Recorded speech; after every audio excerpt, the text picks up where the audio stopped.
Moreover, there's a further asymmetry in some of the underlying fundamental rights. While it's all true that the same principles are expressed in both Europe and the US, there's a fundamental difference in the enforceability of those principles. The overarching treaty basis that incorporates those principles as they relate to many of the things for which this data is used for is the International Covenant on Civil and Political Rights, which the U.S. ratified with the reservation that it was not self-effectuating and has never enacted any explicit effectuating legislation for. So the ICCPR is largely moot in the U.S. and unenforceable. So we have that asymmetry where we have a proposed agreement that would be enforceable in the EU and potentially could implicate rights that are enforceable now as treaty rights, whereas the treaty rights aren't enforceable now in the US, the agreement wouldn't. Where does that leave us?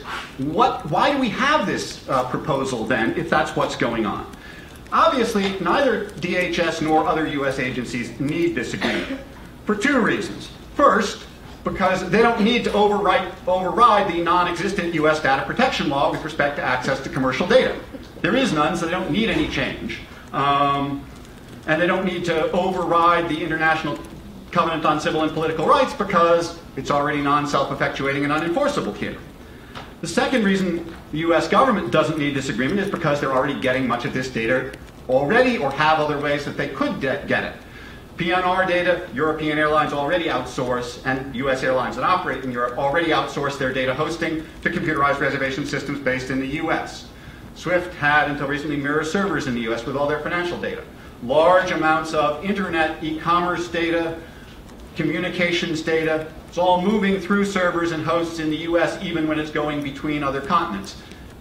US government can already get that data without having to go to a European government to get it because the data actually resides or is passing through the US, and the US can get it under the Patriot Act from computerized reservation services, banks, telecommunications companies, under those provisions or under FISA provisions already without the need of this agreement. To what degree they are, we don't know because of the secrecy of many of those mechanisms. But DHS is already getting this. So why, and besides which, well, so why, DHS doesn't need this. Privacy advocates have nothing to gain from this because the US has already said they're not going to change US law to grant us any more legal rights with respect to privacy or other fundamental rights. And in Europe, nothing is being proposed that would increase protections under European privacy law. Privacy advocates have nothing possibly to gain from any form that this agreement in its present form might take. So who needs it? Who wants it? The agreement potentially could benefit two groups of people. One, businesses that are already transferring data in the commercial sphere from Europe to the US, or outsourcing data processing to the US, or transferring data directly to the US government, although that's probably the least common of these mechanisms, in violation of existing EU law, who know that while EU enforcement authorities have done nothing about this to date, they're at least at risk of liability under EU law. It would relieve that cloud. It would function then as an immunity law to grant them protection against the possibility of enforcement action for the things they're doing now that clearly violate EU data protection law. Secondly, this law would let European data protection authorities who are reluctant or unwilling to enforce their existing laws off the hook for their failure to do their job of policing the existing illegal transfers of data in the commercial sphere particularly, but then to the US by companies that do business in Europe. And although there is a distinction, I think it's a false distinction between commercial transfers and transfers directly to the US government.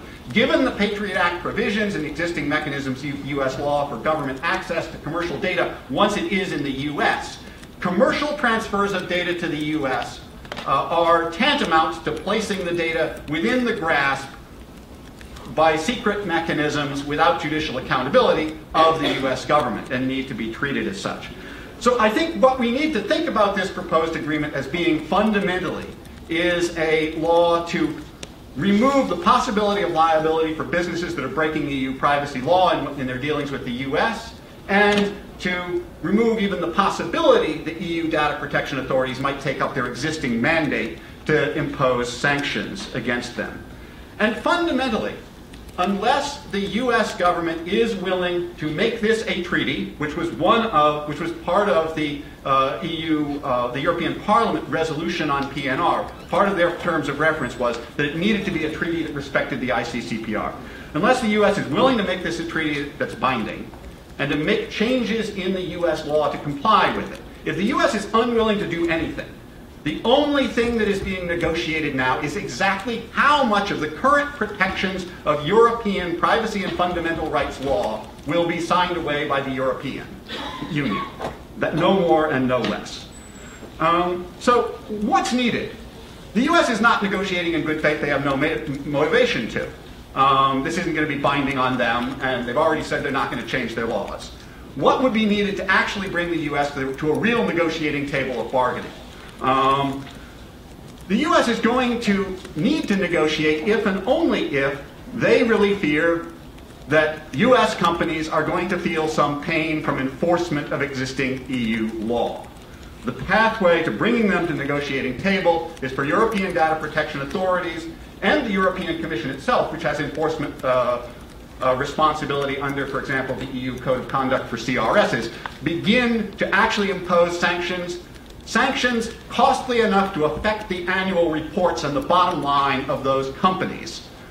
Then when they feel that pain, the US will feel the necessity to actually start negotiating in good faith. And everybody knows that if airlines flying from Europe don't provide advance access to their passenger manifests, the US won't let their planes land.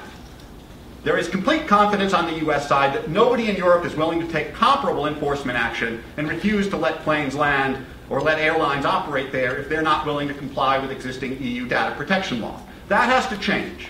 And the initiative, I don't think, unfortunately, is going to come from the Commission or from Parliament.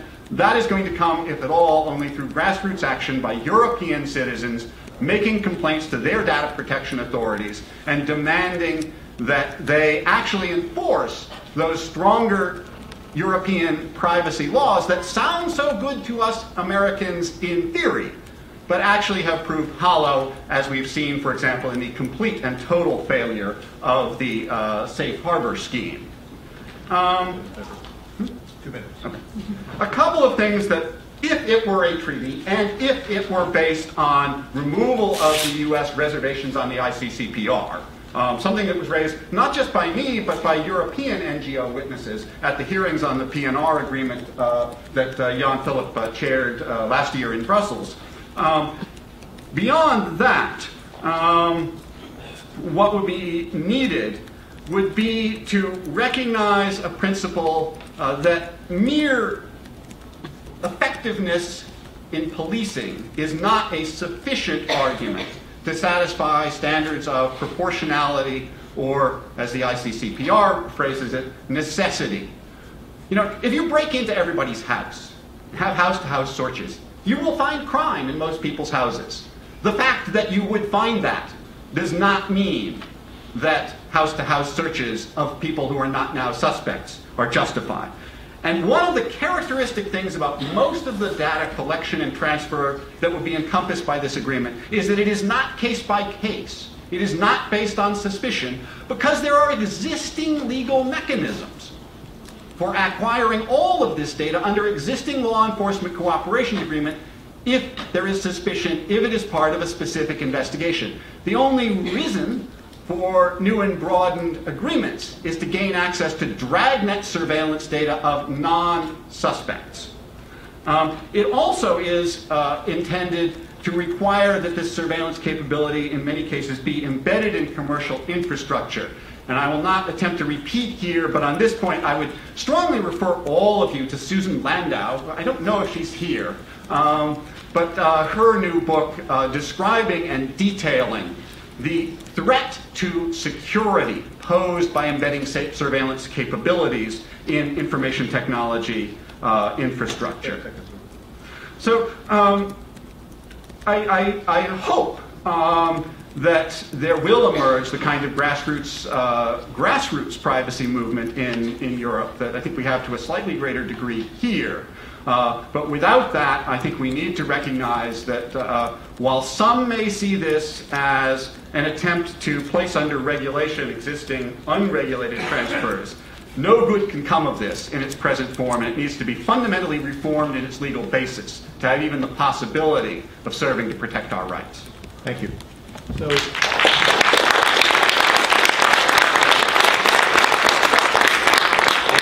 we now have. What we're going to do now is give each of the panelists who've spoken this morning, and Frank Schmiedel, the European Union delegation here in Washington, the opportunity to offer any follow-up comments based on what they've already heard. And we'll ask you just to speak for about 2 minutes, if you could, please. And why don't we just basically go in the same order, except we can start with Frank, if it's all right with you, in place of Vice President Reddick. We may never hear from her. No, of course I cannot replace her, but I'd have a... I'm going to tell her that you said you were going to replace her. I'm leaving here, so... I think maybe a few comments to what Edward Hasbrook has just said. We have also read with interest the letter that a number of US NGOs have sent to President Obama and to the Congress, expressing the worry of the European Union signing away European privacy rights in these negotiations with the US government, and by implication also lowering the standard of privacy in the US. I think I'm not quite as cynical as Edward has been. We are very happy about the vigorous debate currently developing in the United States on the importance of privacy and data protection, and I think we have the chance to reach a higher level of privacy and data protection on both sides of the Atlantic.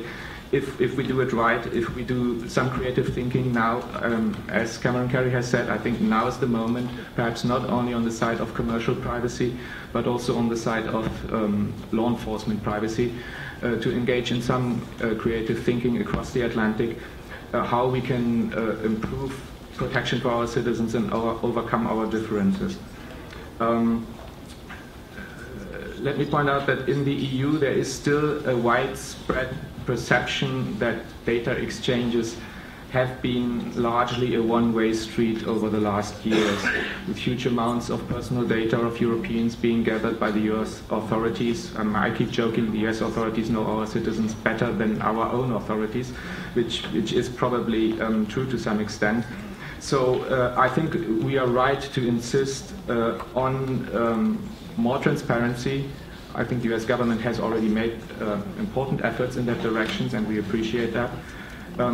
More protection of our rights, of the rights of Americans and Europeans alike, irrespective of nationality or residence.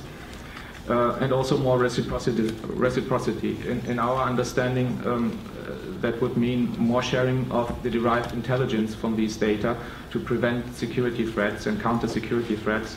And we are building our own similar systems now, so sooner or later we might actually come to your door and ask for your data, and then we would expect reciprocal treatment, of course, as well.